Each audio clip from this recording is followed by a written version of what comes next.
Um problema que eu me deparei quando eu comecei a fazer a minha pesquisa genealógica é que em alguns momentos pessoas da minha árvore, né, meus ascendentes ou enfim qualquer tipo de pessoa que eu estivesse buscando certidões, ela corria o risco delas não terem sido registradas. Em alguns casos corria o risco nem mesmo do casamento ter sido registrado, ou melhor, não ter o registro civil. E você pode estar se perguntando, né, mas como assim?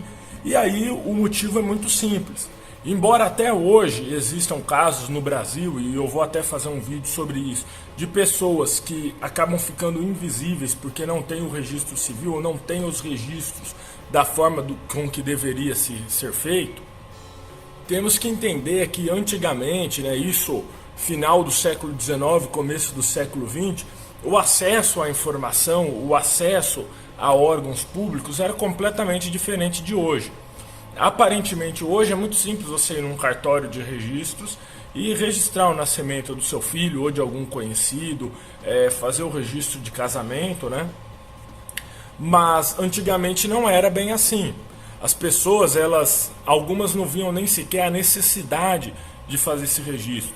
Era um percentual da população brasileira muito maior de analfabetos, de pessoas que tinham uma vida rural, que poucas vezes iam para, vamos dizer, a cidade, né? Poucas vezes tinham contato com o perímetro urbano do município onde residiam.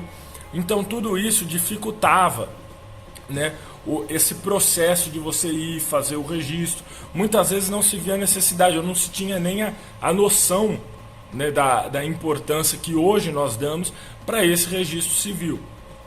Então essa sociedade, como funcionava, ela causava esse tipo de procedimento, vamos dizer, né, que hoje pra gente soa estranho, ou pelo menos para a maioria das pessoas.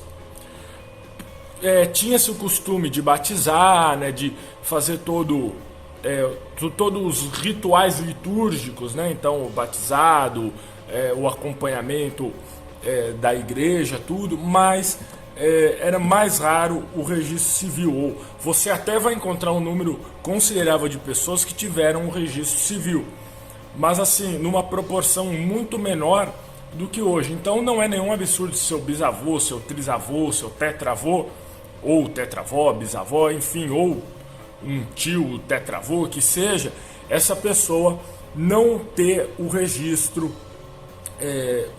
de nascimento, principalmente o registro de nascimento.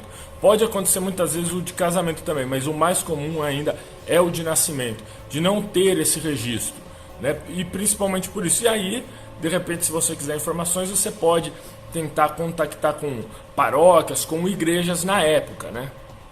E outro detalhe também é que há um período em que os cartórios de registro civil nem ao menos existiam. E aí óbvio que varia de cidade para cidade, e não só no Brasil. Se você pegar na Itália, você tem locais que em 1870, por exemplo, não existia o registro civil. Aí você tem que procurar na paróquia, principalmente quem está visando, né, pleiteando cidadania italiana. Se acontecer de ser um ascendente mais antigo, assim, né, o seu antenato ser mais antigo, você pode correr esse risco.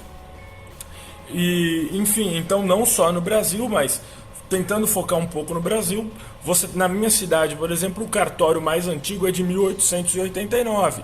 Então, provavelmente algumas cidades há cartórios com registros mais antigos, né, que foram fundados antes do cartório da minha cidade de Ribeirão Preto. Mas também você pode encontrar de algumas cidades cartórios até mais recentes, que foram fundados depois, no final do século XIX, nos últimos anos, no começo do século XX. Então, por esses motivos, você corre o risco de, infelizmente, não ter o registro de nascimento da pessoa que você está procurando, ou outras certidões, né? É claro que em alguns casos não é que não tenha sido registrado, talvez você só não tenha achado, talvez há divergências de informações, mas no geral esse risco existe e é bom você talvez não se frustrar se isso acontecer com você. Então é isso, eu estou deixando aqui 2 vídeos na descrição para você dar uma olhada. Valeu!